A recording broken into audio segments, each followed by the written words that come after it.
So the way that I found information preconception and then post conception was really, um, it was kind of twofold. So it was, I did everything I could to make myself feel comfortable to be able to go to each next stage. So while I was planning the pregnancy journey, I definitely was speaking with all of my doctors and making sure that I had all of the information from them. I also found it really helpful to speak to. So I had a male neurologist and he was really amazing. He knew how anxious that I would get about many things. So he actually suggested, well, why don't you have a chat to one of our other female neurologists in the clinic?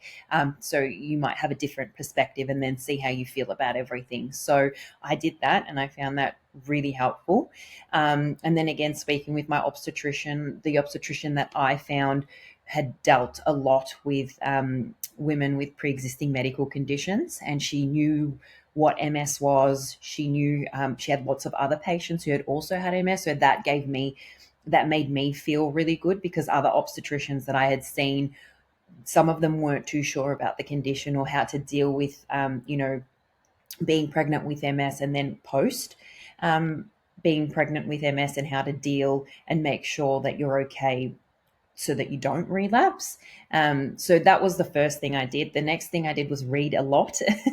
So it's easy to find so much information, but then trying to navigate what is, actually fact and what is, the important stuff to go through. So I did those kinds of things and then fact checked with my doctors. And then again, the last thing that I did was speaking to women that had been through it before, and just getting their take on what they felt or what they went through and getting their advice. I'm I was going to say I'm lucky, but I'm not sure that it is lucky. But my older sister also has multiple sclerosis. So I was lucky in the sense that I could talk to her. She had two children.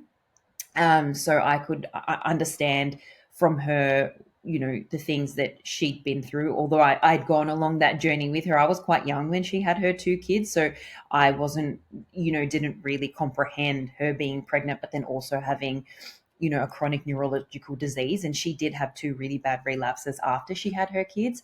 So it was really good to speak to her to get that different sense of, well, what did you do during your pregnancies? And then what could we do differently with mine to ensure that I don't have the relapses that she did? And I think in my whole journey, because she was so much older than me and I got diagnosed well after her, I have been able to navigate things and kind of make sure that, I either don't relapse or I'm on a good medication, for example, because of what she's been through. So although that is not a great thing because I hate that she's had to go through this stuff, I guess I'm super blessed that I've got her to lean on and to be able to, she's had that experience so that I could have a different experience. And I think that's where it really helps talking with other people just to understand, what could be different or what you could do differently so that things turn out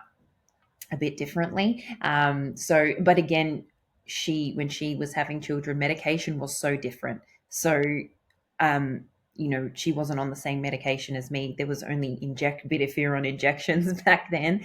So things, are unique, like I said, to every person with MS. But it's just comforting to be able to have those conversations and know that someone's been through it and can help you when you go through it. And I have to say, like, speaking to all of those people, not just my sister, then also, reading as much as I could read about the drug that I was on and, studies that had been done with women that were on that treatment and then what happened post, but then also fact checking that with my doctors were all things that I did to try and make myself, I guess, feel better and less anxious during that process. So I think for anyone getting pregnant it's a really big thing. You're creating human life, but then adding on top of that you're not well, and you have a chronic neurological disease and all of the questions that start coming up in your head about, am I going to pass it on to my child? Am I going to be okay? Am I going to relapse? It does take a lot of space in your brain, and it can take away some of the excitement because you're just filled with so much worry.